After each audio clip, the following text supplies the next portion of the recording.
भोपाल में आंख फोड़ू carbide gun के इस्तेमाल से लोगों की आंखों की रोशनी जा रही है। 144 से अधिक मामले सामने आने के बाद जिला प्रशासन नींद से जागकर कार्रवाई करने मैदान में उतरा है।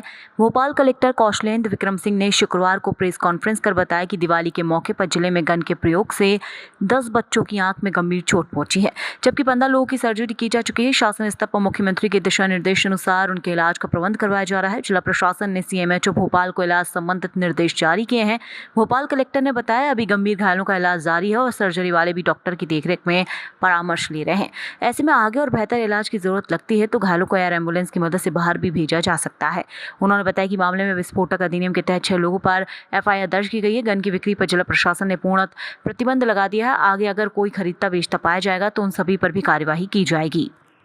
देखिए क्या है कि जो कार्बाइड गन है उससे जो कई केसेस हमारे हॉस्पिटल्स में रिपोर्ट हुए हैं, जिनमें से 15 सर्जिकल जो प्रोसेस करनी पड़ी है और 10 बच्चों की आंखों में सीवियर इंजरी आई है, जिसका इलाज चल रहा है। और अब फर्दर थोड़ा टाइम लगता है, 1 हफ्ते के बाद एग्जैक्ट पता चलेगा कि क्या स्थिति है। माननीय मुख्यमंत्री जी द्वारा निर्देश दिए गए हैं कि उनकी पूरी स्वास्थ्य की देखरेख और व्यवस्था करनी है और उसके लिए जिस प्रकार की भी मदद की जरूरत पड़ेगी हम लोग करेंगे। CMHO को इसके लिए निर्देश दिए गए हैं। साथ ही साथ जो है 6 FIR अभी तक विस्फोटक अधिनियम के तहत हम लोगों ने करी हैं और अभी हम लोग एक ड्राइव चला रहे हैं जहां पे भी कैल्शियम कार्बाइड का अनऑथराइज्ड स्टॉक पाया जाएगा, कोई खरीदता बेचता पाया जाएगा तो उस पर भी हम लोग कार्रवाई कर रहे हैं। सभी लोगों से हमारा निवेदन है कि इसका प्रयोग ना करें। पहली बार देखा गया है इस तरीके का उपयोग, तो उसको और हम लोग ई-कॉमर्स वेबसाइट जहां ये कहीं बिक रहे हैं उनको भी लेटर लिख रहे हैं कि उसको तत्काल ब्लॉक किया जाए। तो इस तरीके से हम हर तरीके से कार्रवाई कर रहे हैं। माननीय मुख्य सचिव महोदय ने इसके लिए आज मॉर्निंग में बैठक करके निर्देश दिए। नहीं, अभी पुलिस इसकी जांच कर रही है कि कहां से कैल्शियम कार्बाइड मिला, कौन लोग ऐसी गन बना रहे हैं और उनको जो विस्फोटक अधिनियम और दूसरी सुसंगत धाराओं में अभी उसकी SOP भी जारी हो रही है शासन से, तो उन सुसंगत धाराओं में हम लोग कार्रवाई करेंगे और जहां पे भी इसका स्रोत होगा वहां तक पहुंचेंगे।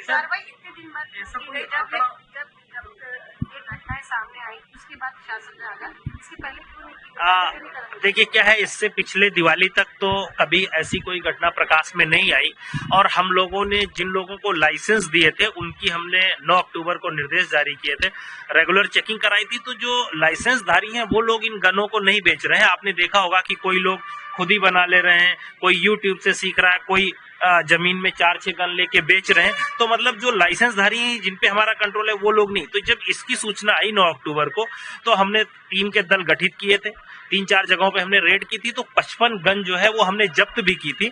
लेकिन क्या है कि इसको बनाने ये तो तत्काल बन जाता है, तो इसलिए लोगों को जागरूक करना भी और कार्रवाइयां करना भी जरूरी है। तो ये घटना के पहले भी हमने जब्ती करी थी जो हमारे पास जानकारी आई थी, लेकिन चूंकि इतना स्कैटर्ड है, कोई 2 गन बना ले रहा है, कोई 10 गन बना ले रहा है, तो इस वजह से जो है वो केसेस आए हैं। सर, आपको अगर बेचता हुआ पाया गया तो क्या धारा लगाई जाएगी, क्या मामला दर्ज किया? नहीं, अगर कोई बेचता हुआ पाया जाएगा तो BNS के साथ साथ जो है हम लोग विस्फोटक अधिनियम के तहत भी उस पर सख्त कार्रवाई करेंगे। और सर, जो बच्चे घायल है, क्या उनमें से किसी बच्चे को बाहर इलाज के लिए लेके जाए? अगर किसी को भी, जैसे अगर अभी तुरंत तो नहीं पता चलेगा, जब अगर किसी को जरूरत पड़ेगी, एयर एम्बुलेंस की जरूरत पड़ेगी, वो भी प्रोवाइड करेंगे। अभी हमीदिया में मैं कल खुद गया था, माननीय उप मुख्यमंत्री जी भी गए थे। तो जिस तरीके से हमीदिया हॉस्पिटल हो, एम्स में भी इलाज चल रहा है कुछ लोगों का सेवा सदन में, अगर किसी तरीके की कहीं पे भी एक्स्ट्रा मदद की जरूरत पड़ेगी तो माननीय मुख्यमंत्री जी के निर्देश है कि तत्काल जो है उन्हें उपलब्ध कराया जाएगा। टोटल संख्या क्या हो चुकी है अभी तक? टोटल संख्या क्या हो चुकी है? देखिए क्या है, अभी दो प्रकार के, केवल आई इंजरी के पेशेंट नहीं, रेगुलर में भी किसी का हाथ जल जाता है पटाखे चलाने में कुछ, और तो सारे केसेस जो है अभी हमारे हॉस्पिटल में है, हम उसको डिस्टिंग्विश करा रहे हैं।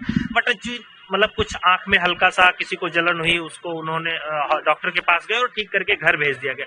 तो जो हमारे IPD पेशेंट थे वो 35 जो भर्ती वाले पेशेंट थे, जिनमें 10 लोगों की आंखों में गंभीर, एक आंख में, दोनों आंखें किसी की रिपोर्टेड नहीं, एक आंख में गंभीर क्षति 10 लोगों में पाई गई।